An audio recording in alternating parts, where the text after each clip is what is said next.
Class 12 history में आज का जो वीडियो है ये है चैप्टर नंबर जो हमारा है 9 और जिसका नाम है उपनिवेशवाद और देहात यानी colonization and countryside. Topic number 2.2 पढ़ रहे हैं। संथाल लिखा है, अगवा बासिंदे लिखा है, यानी संथाल द पायोनियर सेटलर्स इनको कह सकते हैं, अगवा बासिंदे कह सकते हैं, है ना, आइडियल सेटलर कह सकते हैं। ठीक है, तो क्या है इनकी कहानियाँ, चलिए देख लेते हैं। जैसे कि आपने अभी तक जाना कि किस प्रकार से राजमहल की पहाड़ियों में पहाड़िया ट्राइब रहती थी और पहाड़िया जनजाति थी, और पहाड़िया जनजाति जो है हल को हाथ लगाने को तैयार नहीं थी। तो अंग्रेजों ने कहा भाई ये तो असभ्य है, लेकिन संथाल जनजाति धीरे धीरे यहाँ पर आ रही है, तो उसकी कहानी को देख लेते हैं। ठीक है, सन 1810 के अंत में फ्रांसिस बुकनन जो कि डॉक्टर थे और ईस्ट इंडिया कंपनी और बंगाल की सरकार ने जिनको कहा था कि भाई आप ज़मीन का सर्वेक्षण करिए, तो ये फ्रांसिस बुकनन जो है गंजूरिया पहाड़ जो राजमहल की पहाड़ियों का ही एक हिस्सा है, इन्होंने राजमहल की श्रृंखलाओं को, राजमहल की पहाड़ियों को पार किया और उसको आगे के चट्टानी प्रदेश से निकल करके ये एक गाँव में पहुँच गए। कुल मिलाकर के एक गाँव में राजमहल पहाड़ियों को पार करके पहुँच गए फ्रांसिस बुकनन। जब उस गाँव में पहुँचे फ्रांसिस बुकनन तो उन्होंने देखा कि ये तो एक पुराना गाँव है और उसके आसपास की ज़मीन जो है खेती करने के लिए अभी अभी साफ़ की गई थी। तो उनको लगा कि भाई यहाँ पर जो है हाल ही में ज़मीन को काटा गया है। ज़मीन काटने का मतलब है जंगलों को काटा गया है और फ्रेशली कुछ पिछले कुछ समय से ही यहाँ पर खेती की जा रही है, पहले यहाँ खेती नहीं होती रही होगी। वहाँ का भूदृश्य जो लैंडस्केप देखा फ्रांसिस बुकनन ने, तो उसे पता चला फ्रांसिस बुकनन को कि मानव श्रम के समुचित प्रयोग से उस क्षेत्र की तो काया ही पलट गई है।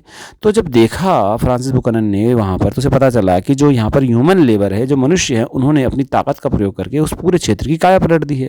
और उन्होंने कहा कि ये जो गंजूरिया क्षेत्र है, गंजूरिया पहाड़ है, यहाँ पर अभी अभी काफ़ी जुताई की गई है, जिससे कि यह पता चलता है कि इसे कितने शानदार इलाके में बदला जा सकता है।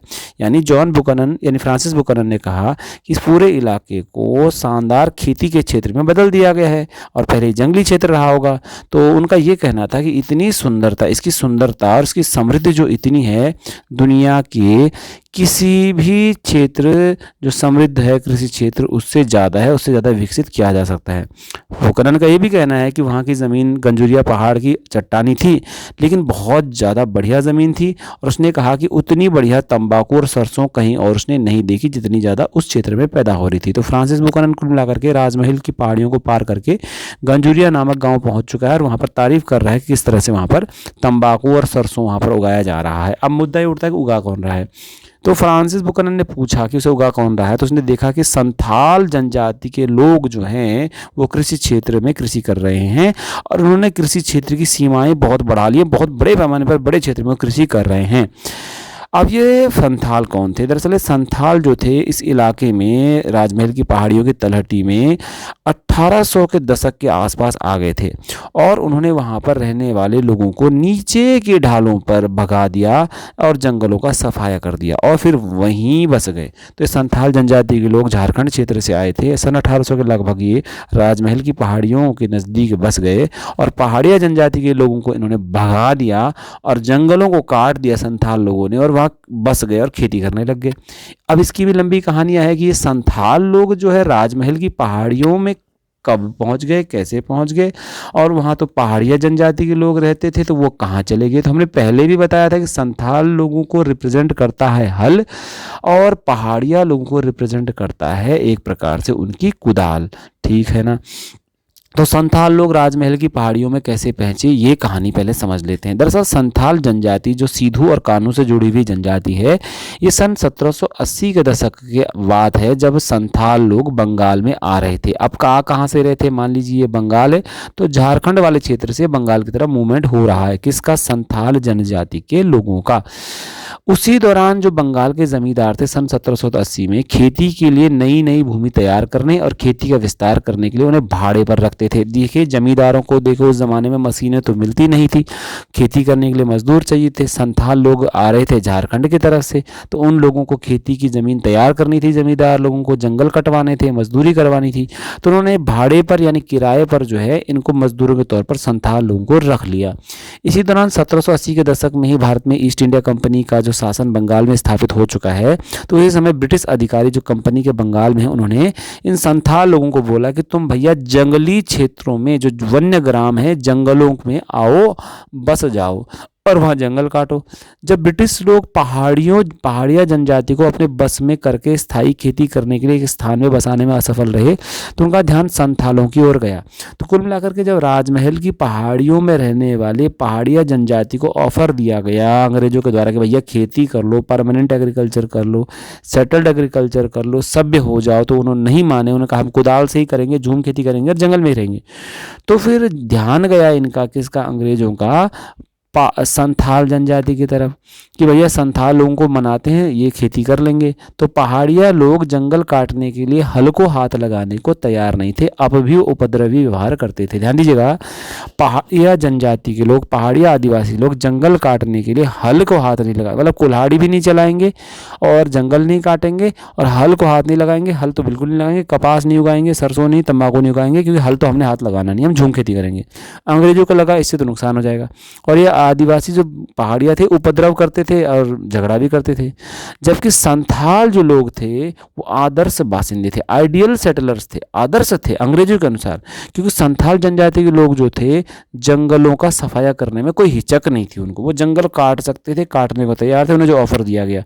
और भूमि में खेती भी बड़ी जबरदस्त करते थे संथाल जनजाति के लोग, मतलब ताकत लगाकर खेती करते थे। तो अंग्रेजों को और क्या चाहिए था।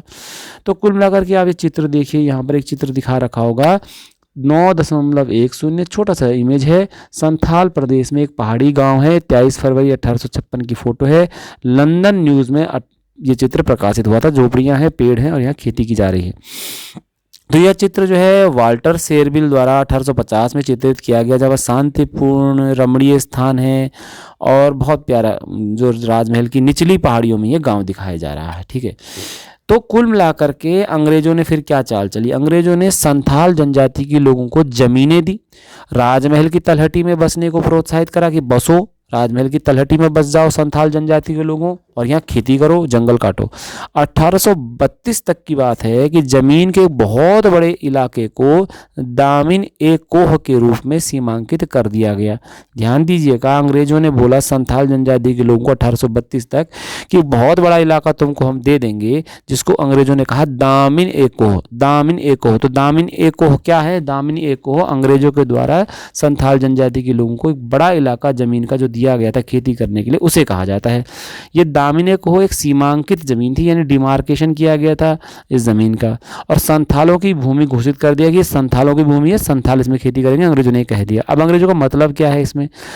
अब संथाल लोगों को दामिन ए कोह के जमीन के भीतर रहना था, हल लगाना था, खेती करनी थी और स्थायी किसान बनना था। स्थायी किसान का मतलब होता है कि इसके बाद वो कहीं इधर उधर मूवमेंट नहीं करेंगे, जंगल में नहीं जाएंगे, वहीं रहेंगे, जंगल काटेंगे, खेती करेंगे, अनाज उगाएंगे और जो अंग्रेज बोलेंगे वो अनाज उगाएंगे। ठीक है, तो संथालों को दी जाने वाली भूमि के अनुदान पत्र में, अब संथालों को जमीन दी थी अंग्रेजों ने, उसको कहा दामिन ए कोह। उस निश्चित क्षेत्र में संथालों को रहना था और उनको एक ग्रांट लेटर में एक शर्त यानी टर्म या कंडीशन लिखवा दी गई संथालों से अंग्रेजों के द्वारा कि जो जमीन तुमको दी गई है उस भूमि के कम से कम 10वें भाग को साफ करके आपको पहले 10 वर्ष के भीतर जोत देना है। यानी कुल जितनी जमीन बंजर या जंगली क्षेत्र तुमको दिया है, अंग्रेजों ने कहा, उस कुल क्षेत्र के 10वें भाग को साफ करो पहले 10 साल में, और उसमें हल भी लगना चाहिए और फसल भी लगनी चाहिए, जोत देना है तुमको। तो कुल मिलाकर अंग्रेज बड़े चालाक हैं कि जमीन बंजर जंगल दे दिया, बोला यहाँ रहो, बसो, जंगल काटो, अनाज उगाओ और खूब अनाज पैदा करो, और 10% तो तुमको कर ही देना है पहले 10 साल में कुल जमीन का। ठीक है, पूरे क्षेत्र का सर्वेक्षण करा अंग्रेजों ने, उसका नक्शा तैयार करवाया अंग्रेजों ने और संथालों को जमीनें दे दी। ठीक, खुशी की बात है, संथालों को जमीन दे रहे हैं। इसके चारों ओर खंबे गाड़कर इसकी परिसीमा निर्धारित कर दी गई और इसे मैदानी इलाके के स्थायी कृषकों की दुनिया से और पहाड़िया लोगों की पहाड़ियों से अलग कर दिया गया। कुल मिलाकर के अंग्रेजों ने उस दामिन ए कोह जो जमीनें बड़े पैमाने पर संथालों को दी गई थी, उसके चारों तरफ खंबे गाड़ दिए, पिलर्स गाड़ दिए, उसका बॉर्डर बना दिया और उसे मैदानी इलाके के स्थायी कृषकों की दुनिया से अलग कर दिया। यानी कि जो मैदानी इलाकों के जो पहले से जुड़े हुए किसान थे, उच्च जाति, निम्न जाति, जमींदार टाइप के किसान थे, उनकी दुनिया अलग थी खेती करने की। संथाल लोग जंगलों से जुड़े हुए जमीनों पर खेती करेंगे, वहाँ वो अलग रहेंगे, और डिमार्केशन वाला एरिया वहाँ संथाल जनजाति के लोग खेती करेंगे। और पहाड़िया लोगों को की दुनिया से भी संथालों को अलग कर दिया कि भाई पहाड़िया लोगों से इनका संघर्ष न हो, पहाड़िया लोग अलग पहाड़ों में रहेंगे। तो यहाँ पर टॉपिक फ़िलहाल तो यहीं तक चलता है। तो कुल मिलाकर के आज का जो टॉपिक की जानकारी पार्ट 1 में वीडियो में जो आती है वो ये सिर्फ इतना है कि किन जनजाति के लोगों को अगवा बासिंदे पायोनियर सेटलर्स कहा गया। तो अगवा बासिंदे पायोनियर सेटलर्स वर संथाल। संथाल लोग अगवा बासिंदे थे। अच्छा, खेती करने में एक्सपर्ट कौन थे? संथाल थे। दामिन ए कोहो किसके द्वारा किसको दिया गया? दामिन ए कोहो जमीन थी जिसको दिया गया अंग्रेजों के द्वारा संथाल जनजाति के लोगों को। संथाल जनजाति के लोग क्या क्या उगाते थे? कपास, धान, गेहूं, तंबाकू आदि उगाते थे। इस प्रकार से टॉपिक यहाँ पर समाप्त हो रहा है। आगे हम इसका टॉपिक आगे बढ़ाएंगे। आप जरूर बताइएगा आपको टॉपिक कैसा लगा। नेक्स्ट पार्ट में हम देखेंगे कि संथालों और पहाड़िया जनजाति का संघर्ष कैसे होता है, संथाल विद्रोह कैसे करते हैं, और संथाल विद्रोह करते हैं तो उसका कारण क्या है अंग्रेजों के खिलाफ विद्रोह करने का। इस वीडियो को देखने के लिए आपका बहुत धन्यवाद। वीडियो कैसा लगा जरूर बताइएगा।